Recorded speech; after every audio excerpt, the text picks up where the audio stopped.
Emil Cadlick here with FantasyNation.com. We have a fantastic guest today, a pioneer of fantasy sports who's worked for some big companies in the business and also specializes in predictive analytics, which I find very fascinating. Can't wait to hear about that. I'm very honored to introduce Cynthia Frelund. How are you today? Doing great, thank you. How are you doing? Not bad. It's a crazy time, but we're just going to get through it. But really trying to make it like, right? Say that again? Trying to keep making it something positive and stay focused on the good parts, not the scary parts that aren't so. That's a good point. So tell me about your youth. Were you interested in sports when you were young? Yeah, so I grew up in East Lansing, Michigan, so home of Michigan State. So I was surrounded by collegiate level sports from such a young age and was able to actually attend a lot of sports camps. For me, it was soccer and volleyball that were the two that I gravitated to the most. But I was able to leverage Michigan State and all the resources there for, camps and like really seeing high level of, we would tailgate every Saturday. And then Sunday, if you were lucky enough to go to the Lions game, you could tailgate down there or watch it on TV with everyone else. But, ultimately being surrounded and immersed in it was great. My high school and growing up, so actually I grew up in East Lansing, and then for elementary school, I lived in Luxembourg. My dad was an engineer at General Motors, and his job took us to Luxembourg for elementary school. So I got a chance, soccer there was obviously just gigantic, and being able to experience the soccer scene there, all the different, oh my goodness, it was amazing. So I was really exposed from a young age. I played everything. In Michigan, you basically grow up being outside the entire time. So, I don't remember being inside very often. But like I said, soccer and volleyball was where I sort of gravitated as playing. But, I always watched football. My dad was a big fan. We would go to games together. We would see Barry Sanders. It was a big deal because when I was growing up, Barry Sanders was just everything. So I really grew up kind of loving, had that Nike Barry Sanders poster, the one, I don't know, if you Google it, it's really great. You can't find it anywhere. But I had it. It meant a lot to me. So I grew up with football kind of all around me. Wow. Yeah, that'd have been great to go see Barry Sanders. Great. I heard you went to a famous high school? I did, or he did? You did. Oh, well, it's famous for, we got a few people. We have Tom Welling, who played Superman in that Supernatural, CW thing. We've got the producer of Tiger King, Chris Smith. He went to my high school. And John Benet Ramsey's dad. So there you go. Wow, that is a few. And you also. So, random. So tell me about your college career, education. Yeah, so I went to college. I went to Boston College. I chose BC based on a math scholarship that I was able to earn because for me, that was the better avenue to my future. I wanted to be in a big city, which is funny now after having lived in New York and Chicago and Los Angeles. Boston seems very geographically small. But when I first got there, I was like, oh my, I've arrived. I'm here. I'm in Copley Square. Wow. There's Fenway. That's amazing. So, it was great. So I chose it based on, it was a nice blend of, I got a math scholarship, but it still had many of the attributes of Michigan State that were so, familiar to me, like a football program, hockey program, basketball, lots of sports to get involved with. So I focused on math primarily there. And then after college, I took a job in banking, and I started to learn how to tell stories with numbers. So while sports was a huge interest of mine always, that was not my primary focus coming out of college. I was like, let's go into this finance world. I liked private equity. I was really lucky. It's crazy now to think you could get out of college and go into private equity, but that was, I'm old, so it works out. And that's kind of how my journey post-college began. Because I was a biology major at Boston College. It was super random, but I don't really use that one so much. But I do use my math. Yes. So you end up getting a master's degree in predictive analytics? So actually what happened was I first went to get my MBA. So I have two masters. I went to Northwestern, so Kellogg School of Business is a very, I feel super lucky. I think they like maybe got my name wrong on like the application of who they let in because like they let me in. And so I was more of a career switcher. So in my private equity career, I was focused on tech and things that in biology that with that major and background, I didn't know how to like make a financial model. Like I learned those things on the fly, but I had to polish it. So when the first financial crisis hit, business school, I had already applied. I was already in business school 08, 09 timeframe. So that was where I first started to really see how to be, I'm going to say the word different, but how to be unique and interesting and sort of follow my gut, because that was such a precarious time with finance and all the things that I thought I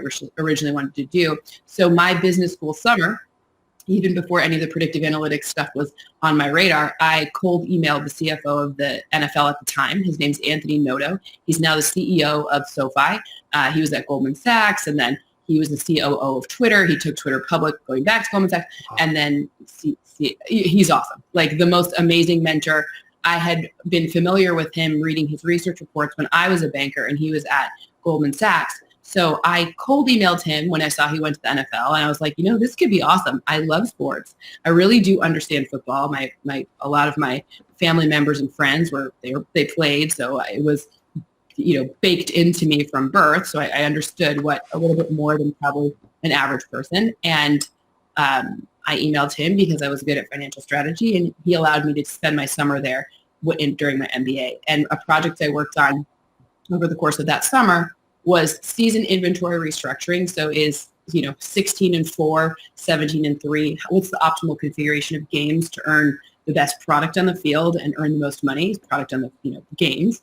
And I got to sit with the competition committee, and the competition committee is comprised of Hall of Fame winning coaches, former players, people who have a real vested interest in the fidelity of football going forward. And I got to sit and watch film with them, and I got to sit there and learn and ask what other people could think is a dumb question, but I didn't care. I'm like, what's the safety supposed to be doing there? Do you know? I don't know. I'm an outsider. What's this linebacker doing? What's this coverage? I don't understand, And I got a chance to really learn how to ask questions of coaches and learn how to learn the sport through their lens. And then I had to translate that to finance. And that's where I really figured out that, this is going to be the future. And then Moneyball came out. And then when I went back to finish my MBA, Northwestern has a program, the Masters of Predictive Analytics program at the time. Now it's called the Masters of Data Science, the MSDS now, so a little bit different title than the one I have, but it's the same program. And I added that because I figured out that if I learned how to code and if I learned how to listen in a way that I could create into a financial model, that I would have something special, different, and unique that would be valuable going forward. So that was kind of how that all began. That's an incredible opportunity. Pardon? Sorry. I'm just talking. I'm sorry. Yeah, no, this is perfect. And I think it's an incredible opportunity you got with the NFL. I guess it was a residency or something like that, but well, yeah, typically when you go to a full-time business school program, you spend your summer as an intern in the company that you fully intend on going to work for. So while I didn't source that the normal way. Most of the time, you go to a investment bank or a consulting firm. That's typical. At MBA programs, you typically do that, or a big company like a Coca-Cola or Anheuser-Busch. But for me, I was like, well, I wanted to be different, and I think this is the smartest person that I've ever read his stuff. So I want to. If I had a chance to learn from this person, what's he going to do? Say no? Right? He says no, then I can go try to do a McKinsey interview like everyone else, right? So that was my strategy, and it ended up working out for me. But and Anthony Noto remains a huge mentor to me to this day. Wow, that's fantastic. You mentioned code. What kind of code do you code in? What kind of languages? So let's just say I know enough to be dangerous in enough. So I actually like relational databases a lot. So obviously I know R, Python. I know I can date myself here or whatever, but I like the Hadoop kind of environments. I like the hives and the pigs because I'm a little ADD. So when it comes to my modeling, I'm like, oh, what if I pivot it like this? which is a lot harder in a more rigid structure. So for me, those two that were really interesting. And then obviously the thing that probably sets me apart is my ability to do computer vision. And learning computer vision, primarily TensorFlow, has been game changing. Measuring things that, even ahead of what next gen stats are able to measure, or kind of going back, because those are RF chips that are in like shoulder pads and they're on the players. It's a different type of, measurement of data. Well, I can measure things like how close someone's butt is to their ankle, which is good for an O-lineman, right? Like it's an interesting thing to know about certain positions. So it's just a different way to measure. And doing that has helped set me apart and make me different. Am I going to say I'm the best coder in the world? No, but I'm like a hacker, right? I can do the things I need to do. Could I make you a front-end app that's pretty? Heck no. But I can measure a lineman's butt for you. So that's important. No, that's fascinating. I'm really fascinated by this. I apologize if I go off on a tangent, but no, so you've got all these wonderful you got a master's degree in this. So then what? Well, let's go on next. I want to ask you some other questions, but where did that take you after you got your degree, your master's degree?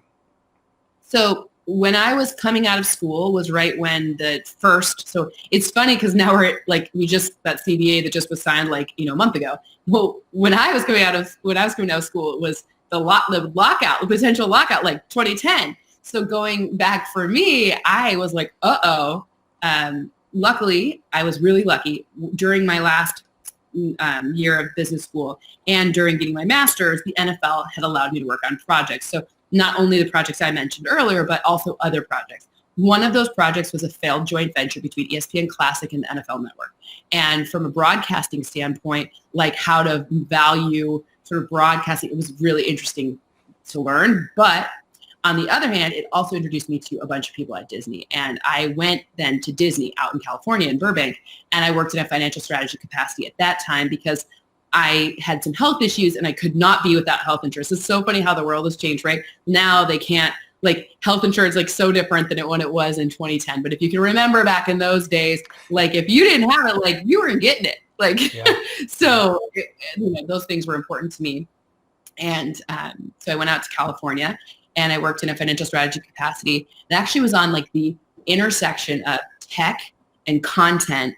So digital, at the time it was like digital content. Now there's almost no difference, right? So it was like, non-linear, linear being the television. It's like non-linear content, linear content, and like how to merge tech with it. So some of the deals that I worked on were deals, big deals like, movie deals, but also valuing things like how much are these Twitter feeds going to add to television like broadcasts when you put on the Twitter bug or whatever. So things like that were at the time. Now it's so funny because they're so mainstream, but at the time we're like, we don't know how to value this. Like it's all, we've never seen this before. So it was neat to do that. And then ESPN, which obviously owned by Disney, they had an innovation role open up. And after, look, a lot of people who go to business school, Disney, and especially the group I was in at Disney, it's a nice like pedigree move, right? It's a finishing school and they kick your butt. It is they kick your butt.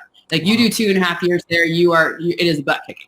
So then I went after like 2.5 years there, I transitioned to ESPN in this innovation capacity. We really got a chance to work at, everything from like how is big data, and remember metadata tagging for videos at the time was also very new. So how is all of this coming to play? And then, oh, by the way, Paul DePodesta goes and gets hired by the Browns. How are all these things coming into the actual game? So, between Moneyball and that kind of intersection, and then, I kept in touch with all of my football people. I met more basketball people. These coaches were asking me for consulting help along the way. So just kind of like got lucky that it all like fit together at the same time. But I also worked really hard too. So sometimes I forget my mom always gets mad at me because she's like, you also like worked your butt off too. You didn't just like happen to get lucky. Like I did get lucky, but I also worked really hard. Well, you were smart enough and aggressive enough to go talk to people that had, went to the NFL and go get your internship there, as opposed to being, I won't do that. I'll do something smaller. And of course, obviously you're very intelligent and a very hard worker. So all three of those make make for success. You do have to I'm not underplaying the role of luck, but you have to do all of it, right? You have to put yourself in a situation to succeed. And for me, that meant a combination of education, teaching myself to code, and really like doing the work of like, just do the work. I think everyone has to do the work. So you have to put yourself in the situation. You have to get lucky in that, you have to ask for the opportunity and somebody has to see something in you that they're going to do. And timing is a lot of it, right? And then you have to continue to do and prove out why Anthony Noto should still be my mentor every day, right? So like, I keep at it. It's a lot, but I keep at it. Fantastic. So you're working at ESPN, and what's the next step? Then, this confluence of between the Paul DePodesta hiring and then DraftKings really becoming a thing. And really, DraftKings, you could create banking-like models, which is what I did with DraftKings, and nobody could really talk to it, and they wanted to do this integrated advertising. So I got a chance to be part of that broadcast integration, and which is it was untraditional. I was over 30 years old the first time I ever went on TV. My very first time on sports TV was the 6 p.m. Sports Center. These are not normal things, right? So sometimes, though, you have to say yes, and then you have to keep working at it. Again, I went and got a voice coach and like did the things that people in broadcasting did. Like I got a ton of feedback. I excruciatingly watched myself on video over and over again. Like, it's hard to stomach. But you keep watching it and then you take these reps. I would sit there with my iPhone and I would film myself being like, hey, like, and it'd be like, that is, bleh, like, and then just keep going until you find out what is the most authentic version of me on TV, because that's the best you can do. But it takes a minute it takes reps. You have to just keep, you have to keep working. And then this voice coach is like, hey, do you whistle your S's? And I'm like, I had no idea. And then, and you take an improv class, and wow. I'm an introvert. I'm an introvert for sure. That was excruciating too. Like, don't call on me. Don't call, this like, my academics can't help me there, sister, so that was kind of how, but it was good. You have to put yourself in these uncomfortable situations, and because you have to stay focused on what your goal is. If my goal is to be a purveyor, to teach why analytics should be awesome and why you should be more interesting in analytics, like I want to leave this legacy. And so if that's my goal, if that's my mission statement, I have to do all the other things in order to be given that opportunity to earn my reps. Wow, that's fantastic. I forgot to ask you before, when you were young, did you have some, that you were inspired to become? Yeah, I thought I was going to be a doctor. Cool. Sorry, Mom and Dad. My sister's a doctor, so they got half of it right. I'm the bad one. She's the good one. No, I think I've always been like, risk aversion and tolerance is something I've had, for whatever reason, I've had a good handle on. I mean, like I said, I'm from a small town, and I did have that experience in Europe growing up. But, the interesting part, the older I get and the more I talk to young people, risk aversion and tolerance is something that I don't think people are very honest with themselves about. At different points in your life, you have different ability to tolerate risk. And for me, it didn't feel risky to chase something that like made me so excited, right? I consider myself like an entrepreneur that's like in a big company, right? Like a corporate entrepreneur or I don't like all these like buzzwords around it, but I'm trying to like, in an established spot, I'm trying to make something new and interesting and leave a legacy. And that to me didn't feel like a risk, even though for other people that could feel very risky because there is no game plan and there is no blueprint. And then there is no like, okay, if in 3 years you're doing this and then in 2 more years you're doing this, and like there's no normal trajectory. So you have to create it. So to me, that doesn't feel risky. To other people, it could. Everyone's different, but your honesty about that risk aversion and tolerance it's something you have to weigh, because in my world, in my heart, if I'm doing something I love, it doesn't feel risky, even if it is to other people. Maybe that doesn't make sense, but. So that's fantastic. So how did you end up at the NFL Network? So after being at ESPN for, starting to cultivate at ESPN for about 2.5 years on air there, I got a chance to talk to I obviously kept in touch with many of my NFL counterparts. And remember, I told you I worked in the NFL Network ESPN Classic deal. And the NFL Network people were like, hey, we have an opportunity here we think could be interesting. And part of the two things that they knew I cared greatly about were, see, at ESPN, I got a chance to cover more sports, which at first I thought was a benefit because then you could have your hand in so many different cookie jars and you could learn so much. And I do have great basketball contacts and I do have great golf contacts and horse racing and all of these things, right? But the industry of analytics and the demand for talking about analytics, I realized that if I were to go deeper in one vertical, I could impact more change than go broader, but only be like this deep, right? So to me, the ability to focus on one sport and have depth, and also the way the NFL Network works and the way my bosses there treat me being able to, so they allow me to go embed with a team to like embed into their, and help them with projects and consulting gigs. That wouldn't be, it's not that ESPN wouldn't allow it. There wouldn't be space in the calendar for it. Okay, this year aside, right? But most seasons go right from football to NBA, then we got golf, then we got baseball, that, it just keeps going. There's no real kind of break point, right? So if you think about it like that, then it's like, okay, focus. And then the depth in football and the ability in NFL, which is more nascent in its analytics endeavors, it's not quite as nascent as hockey, but it's nowhere near as evolved as baseball. And NBA is ahead as well. So, it's like I can really go do something in this space that can be super impactful. And they're going to give me this ability to keep consulting gigs. And then, ESPN and the NFL and Disney were very good about, I have a company, my data company. I sold an algorithm when I was in school learning how to do it. I didn't mean to, but like I wrote a group fitness algorithm, and it's a totally different thing, but I was able to keep my data company separate. But now I can cultivate more in my data company. And now I can hire people in that capacity, whereas at ESPN, that just wouldn't be, it really wouldn't be possible given the cadence of the year. Wow. So you went to the NFL and you're on several shows, the NFL Live, NFL Now, and Game Day? Yep. GameDay Morning is my home. Oh. I'm on Fantasy Live during the week. So obviously GameDay Morning, it's right now I'm the only female analyst on a Sunday morning show. So that's a really huge honor that I do not take lightly. Fantasy Live is a fun show that we do 5 days a week.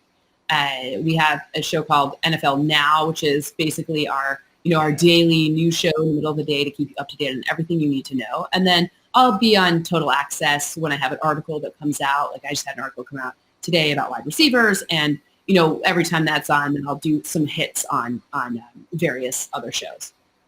So tell me an example or how you use your data analytics strategies to predict who's going to be the best players each week or each preseason, who's going to be the best players going into the drafts.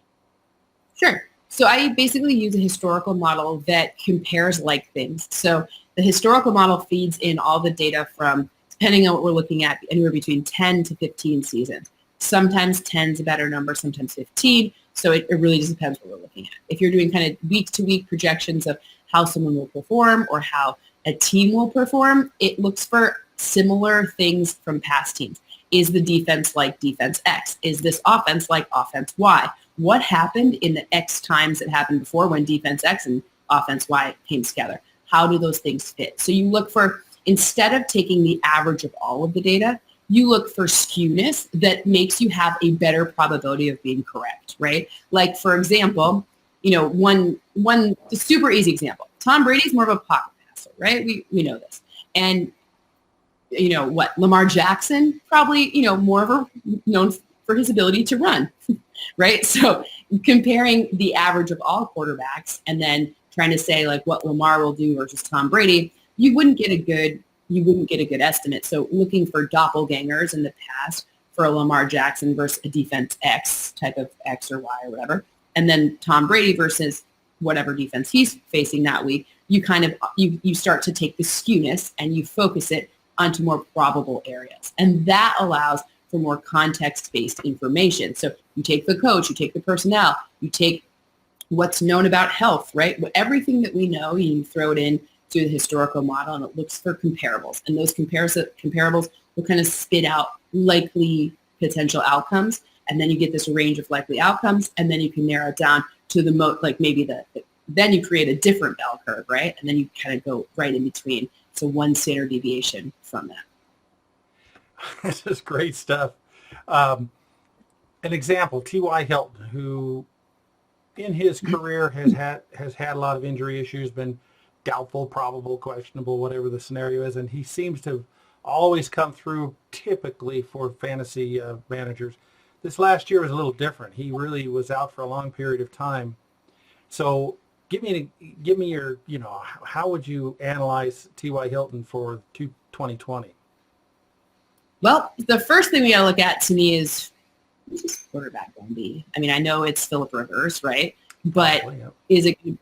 Is it going to be Phillip Rivers like we saw playing last year, or is it going to be Phillip Rivers like we saw playing 2 years ago? Because with that O-line, you would presume a more high-quality output from Phillip Rivers, such that you get maybe the 2 years ago model's best. But what you have to factor into all of it, and you can either build models. To me, in fantasy football, it seems like there's two main ways that you can build player projection models. You can either bottom up or you can go top down. And I'm a top down kind of builder. So to me, it's what do I expect the sum of this offense to look like, and then further, obviously we know some of their competition. We know who they're playing this season, right? And we don't exactly know who's on those teams yet, but we'll figure it out. And then we know a bit about their defense. And sometimes the Colts defense has been in a situation where they've needed T.Y. Hilton late, and when Andrew Luck was there and T.Y. Hilton was there, that was a little more helpful for them because their defense wasn't as good, right? So you have to look to see how all of these pieces, what are the complementary aspects that all go together so that when we're creating a top-down estimate, and then you say, by the way, all right, it's probable that T.Y. Hilton's going to get, once you look at it, and I haven't dug this far deep into any team yet because I'm still in the draft, but ultimately, what is the probable share of targets that he's going to get? So first you got to think, what's the strategy for how many pass attempts is Phillip Rivers really going to take? And then, how many of those are likely going to go to T.Y. Hilton, right? And it's going to be, to me, I haven't done the math yet, but I would imagine it's going to be the biggest percentage on the team, right? But how does the run game influence that? Because they have a strong run game. So to me, it's like you have to build it top down. So for me, I would say an upgrade, obviously, over last year for T.Y. Hilton. And I would say, without having done the math yet, I would say more of a Phillip Rivers circa 2 years ago, right? So not just erase the 2019 season and go back and look at 2018.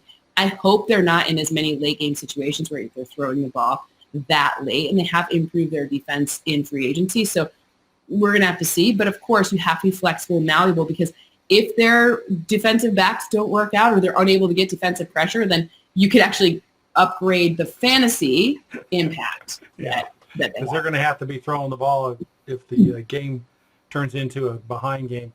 Also, the offensive line for Indianapolis, can they protect him better than the Chargers did last year? Hence, maybe he could be a better quarterback. That's my theory. That's why I'm saying, that's why I'm saying last year's probably not the numbers to use for. Like, I think it's probably, and Phillip Rivers 2 seasons ago, his O-line wasn't so great. Okay, the interior O-line 2 seasons ago wasn't so great. But I do think he was more like, I think that's a more relevant comp for this season. So another interesting part of that is as I was making a point earlier, is has T.Y. Hilton gotten to an age where he's more prone to being injured? Do we worry about going back and say, yeah, he'll have a 2018 year, but is he at a point where he may miss more games? What do you think about that? I don't think so. I think most of the games that he missed, and look, the time that he missed last season, I don't think he was AJ Greening it, if you will, right? I think he really was not 100% and not like in a good spot. I also think that there is an element of, I think he saw the long. I think he said, okay, I'm oft injured, and I want to like, if you're often injured, then you're going to say, okay, I want to make sure now that I'm going to take my efforts and make sure that I get this right so that, maybe this season I punt on a few games, but for the longer term health of my, career, then I can really get myself to a point where I'm more healthy going forward. So when you run your R program or whichever one you're going to use, do you have an injury factor in there? I do. I do have an injury factor. I don't publicize that one as much because it's kind of tricky. It's a tricky one because how do you know when someone's 80% versus whether it's 60%? I don't know. Like, unless you ask them for a 10-point scale every day and then you just take them on their word, like, you wouldn't really know. So, I do kind of run regular rates of injury. So when you talk about what a projected outcome is, maybe I'll give a projection of 7 catches for 88 yards and a touchdown for T.Y. Hilton, right? But there's volatility. It's like a stock, right? The more injury prone you are, the more the volatility. So the upside could be higher, but the downside also could be higher. So a player who has more of an injury history and more of an injury, like he's been on the injury report all week long, but it seems real, as opposed to like when Calvin Johnson used to be on the injury report and it was like just veterans rest, right? Yeah. So veterans rest always. But ultimately his volatility will be more like a tech stock. Whereas like other people, their volatility is more like, an auto stock, not very much up, but not very much downside either. So it really just like I said, there's a range and then there's that median projection. We typically, reveal the median projection because the range is kind of not that exciting. But in Fantasy Live, we do the range. We call it like the house on the floor. We like make a silly house analogy. Yeah. In other words, if you've got a wide range, your floor is low. And if you're looking for a guy, let's say it's week 12 and you're in pretty good shape, but you need a good, steady performer, he may not be the guy. It may be somebody else you have on your team or something like that. Right. And volatility can be influenced by other things too, right? Like, T.Y. Hilton's injury volatility changes Paris Campbell's volatility because, there could be a shift in how many targets Campbell sees if there is no T.Y. Hilton. So there's an interdependency amongst each projection that you just have to keep tracking throughout the week and like right up to the injury report. And that's why you kind of have to have those like the pivot strategies. And you have to be realistic about, do you want your, risk to be on one team or do you want your risk to be spread out among several teams? And there are relevant points for each one. And then the fun one, like the Patriots, where you don't know what strategy they're going to use in the game. They may have a running strategy or a passing strategy that's really independent of game flow. They force the game flow, and people have been trying to figure out the Patriots strategy each week. Do you have any? How do you put up with that? I tend to not over or underestimate. Like, I think you have to do that value calculation where you have to think about your options and availability of substitutes.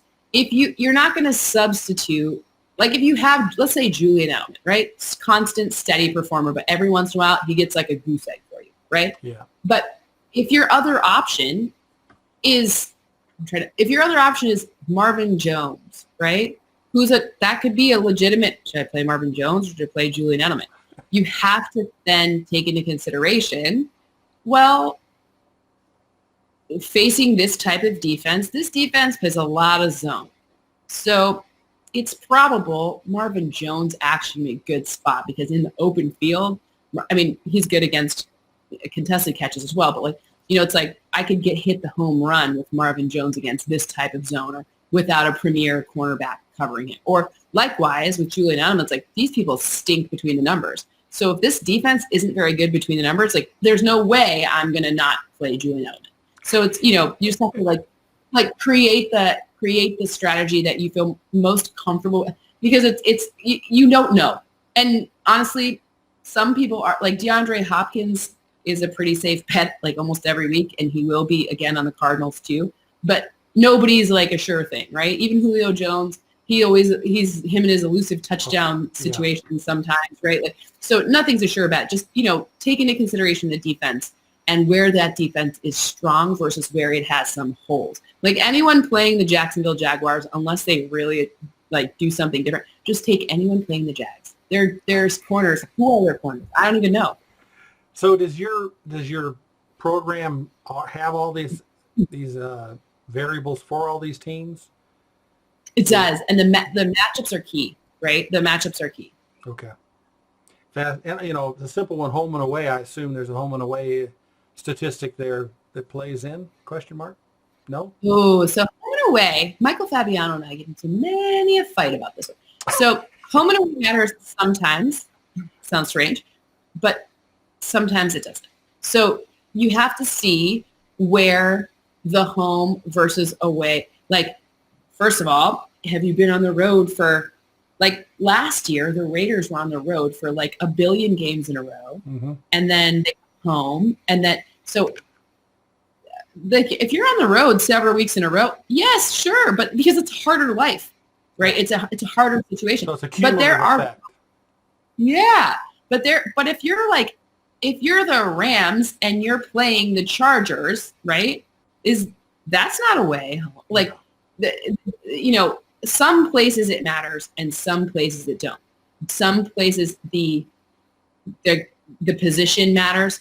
Some places it doesn't. Sometimes weather is a big deal. Sometimes it isn't. You have to look at first of all, it's just like when a coach gets their scouting report from their analytics person, there's probabilities for everything. You need to take that game plan, put it in your tool belt, and factor it in. But there's no hard and fast.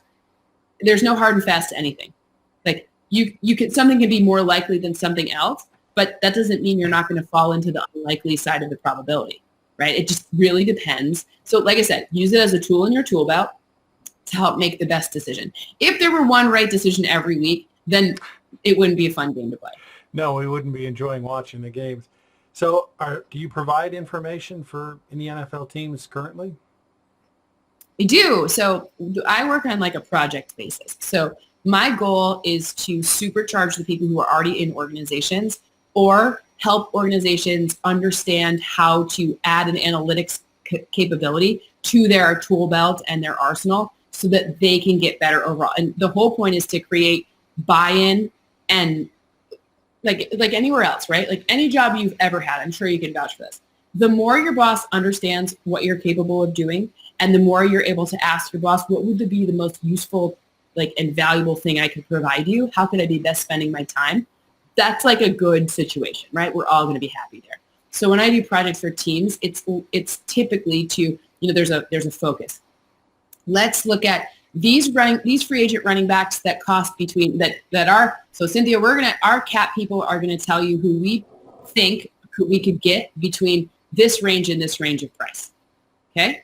And can you help us structure how we should be evaluating their fit on our team given the running back climate in the draft? That's a great question. We can answer that together. And then we work together to find an answer, right? So you're helping people with the NFL draft strategies? Yeah, but it's typically free agents. It's typically creating a model to weigh free agent potential with draft potential and not for the most, I'm not sitting there being hey, should you be drafting? And actually, I wouldn't want to answer this question. Should we be drafting Joe Burrow or Tua Tagovailoa? And that's not mine to answer, right? Because there's development. There's so many things that go into these key positions. For me, the better spot is helping you have a way to evaluate the things that you need. So for example, most successful teams have a lot of average and above average players. We all know the elite players, right? If you want to develop Joe Burrow, then you got to, great, Joe Burrow needs to make sense to you. But there's a reason why San Francisco has so many running backs that work for their system. They have a criteria. They're very aware of the things that they need in the criteria, and they don't stray from it, right? If you have a structure and you can execute your strategy, then you win games. That's how the Ravens do it too, right? plopping Lamar Jackson onto the Lions would do nothing for Lamar Jackson.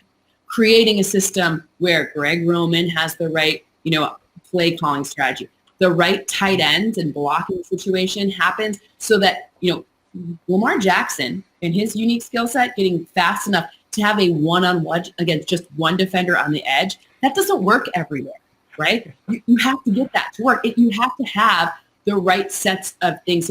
Mark Ingram, one of the low-key best signings of all of last free agency, right? And by the way, you can't overpay for production in the wrong area. So it's matching the payment because in order to fit, and it sounds strange because the cap is such that it's big, like $200 million or just around 200. That sounds like, wow, we can hire some good players. It's hard. 53 people plus, it's actually not even 53 because remember, if you have some injuries, you have people who don't make it, that's not right. Like it's hard to fit in, especially with, quarterback salaries being where they are. So honestly, like that puzzle of figuring out where you can have average contributors and then maybe above average guys who have the right price of a contract, that's it's an art and a science. And so if you can help someone be more efficient with that, double win. And so that's a great area, and you're helping some teams with that for the free agency. That's fantastic. This season is insane too. Pardon? What I've seen this season, some teams are going to get a lot better, and the good teams are going to get better, and some teams are going to get a lot worse. Wow. Do you have time to play in fantasy leagues after giving all this advice? Of course. I limit it to 5 because obviously we play one for our fantasy on our fantasy live, our show one. So I don't count that one because I do get to do it at work, right? Which, I get sort of paid for it, right? So that one doesn't count. But I play 5, I have friends, my girlfriends all play. So it's all girls in the media. And it's really fun because these people all know a significant amount about football. So it is incredibly competitive team, incredibly competitive league. We call it the Louboutin Lombardi Trophy because, we like the red bottoms, and you this is how it works, right? So we play the Louboutin Lombardi Trophy. And then I have several groups of friends throughout the year, the years that I've, played with. And then I've been lucky enough to be invited to some more media people's leagues. So the Louboutin Lombardi Trophy is the one that's in my heart though, because, I started that one and the girls play with me and it's fun, but So when did you find out about fantasy sports?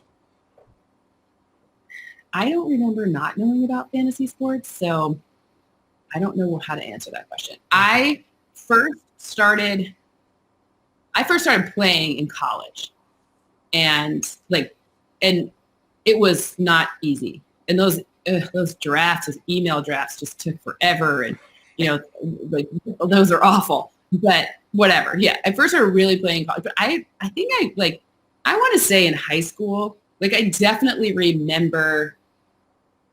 No, I played my senior year of high school because we had to figure out who's the first person we ever drafted in anything, and mine was LaDainian Tomlinson. So I was in high school for that, but my senior year. Oh, okay. Yeah. Which would be what year? I think that I got my senior year. I graduated in 2001, so 2000. But I think we might have been a year before. I can't remember. It was late high school though, because I remember telling LaDainian. And he was like, "Did I do you proud?" And I was like, "Did you do right. me proud?" He was one of the most high, consistent players around. I'm like, "You're all right." You were all right. Any other funny stories or things that we left out that you want to bring up? I mean, anything you want to know. I just keeping it quarantine cool over here. Any funny stories on set where something funny happened? Or? It's been so Matt Money Smith, who used to host Fantasy Live, and he's the voice of the Chargers. One of the best human beings I've ever known in my entire life. One day, Akbar by Amila J. God, butchering his last name, but Akbar, who's also an American Ninja Warrior, he tackled him on set, which was unsurprising and also unscripted. And it was surprising. It was unsurprising that he tackled him, but I thought that they knew, but no, it was real. So you can Google that one. It's pretty funny. It's still out there somewhere. I just remember being like we all froze. We're like, is he dead? Is he dead? Because Money is my favorite human. So I was like, do not hurt Money ever. So they all think it was funny, and he was fine. But it just for 2 seconds, an entire hush came over every single person. They were like, ugh. He was fine. Yeah, well, that sounds like an exciting one. You ever play best ball? Yeah, absolutely. I've tried every game. I feel like I'm in. At least going to try it once. You ever do auctions? I haven't done options. No. Yeah, those are longer drafts, but they've been around a long time. They're just not as popular. Fascinating. I was an advocate of. I definitely am an advocate of the halftime sub out if someone gets hurt. I think of the rules that are potentially tradable, because it just stinks when you have the one time that Julio Jones gets hurt and you're like, really? One catch, 16 yards. There have been several companies over the years who have tried to put out being able to. Some of them were after every play you could sit at your couch and change people, and that hasn't been popular. I think people they just want to sit back and enjoy their game. They don't want to spend a lot of energy once the game starts. I know. I do think though, at halftime you could probably make a little sub out. I think halftime would be a good way to do it. It's you can be watching the first half. Of course, halftimes change with each team, but obviously that's okay. But I like that idea. If I had Julio Jones down, I would be ready. Of course, you realize that when you take Julio Jones down at halftime and then he gets 10 catches and 2 touchdowns in the second half, and then you regret it. But I just meant for injury. Just for injury. Just for injury. Oh, okay. Mm-hmm. Just for injury. Oh, that's interesting. Just for injury. So if you had someone who was injured and then you're like, it's not it's one thing if I chose to play Julio Jones and it didn't work out. It's another thing if some crazy thing happens 2 minutes into the game, you're like, no. So do you know who created fantasy best ball? I don't. You? Is it you? Yeah, it was me. It's a joke. It's a joke. Well, I learned something today. There we go. 1998. Okay. Before you even played, yeah, a long time ago. I'll tell you the story about it later, but I get a kick I love out it. of that one. Well, you're extremely impressive. I'm really impressed by all of what you've done with your life and your career. And also, I think you're the Bright Pink. You're involved in Bright Pink. Mm-hmm. Yeah, Bright Pink means a lot to me. It's an organization that's focused on educating women about women's cancer. It's all positive, no sad stuff. Just get the facts, understand your risks, so that you are proactive in your ability to catch, detect, and treat anything bad that could happen. And it's interesting. I've known Bright Pink now since 2008, and they are growing. And I watch some of the stuff that they've been able to do and how much they've been able to influence people, and it's been great. Like I said, it's happy stuff. It's all about how to empower yourself through education, which is, to me, that's the best you can do, right? Know the facts, know what you need to do, and then see what happens from there. Wow. And you're a marathoner, if I can use that word. I am. Yeah, I don't know. So when I was going through my health stuff, I decided I was going to run a marathon in every state, which is a lofty goal, but I'm 23 states in. So wow. We'll get there eventually, almost a half. Although, the quarantine stinks because it's hard to do any during the football season. So I'm like, the ones that I was going to run this off season, well, maybe we'll do it or maybe not. So I think the next thing you should do, and then call me when your results are, is predicting whether with your R tools and et cetera, predicting when the NFL season is going to start this year. So on time. Pardon? It's going to start on time. That's what I think. Is it going to be in stadiums with audiences? That I don't know. But I do think, because we're fortunate enough to September 10th, 14th is not close, thank goodness. I do think we're very fortunate that we're going to have the benefit of having seen what baseball and NBA are planning, and those benefits are going to be, I think, that shared kind of learning for all of us. I do actually think there was a phone call with the president with all of the the major commissioners of the leagues, and what they're able to work on together is going to be so much more impactful than any one of them could do alone. So I do think they'll all come together because like we've seen after any other thing that's a national emergency or things that are hard in our country, like sports helps us. So to me, I think we need sports to come back, and I think that they'll all be sufficiently motivated to work together to find plans that are absolutely healthy, signed off on by every person that needs to be, so that nobody gets sick, but that we get to have some things that we can connect with together as a country again. I totally agree. Well, thank you so much. I could talk forever. I don't want to keep you too long, but yeah, no, it's great talking to you. Let's talk again soon. Yeah, it's been great, and really congratulations for being a pioneer of fantasy sports. And hey, I get to talk to you. That's amazing. Thank you so much. I'm nobody. A ton. I really appreciate it. Thank you. Yeah, thank you so much.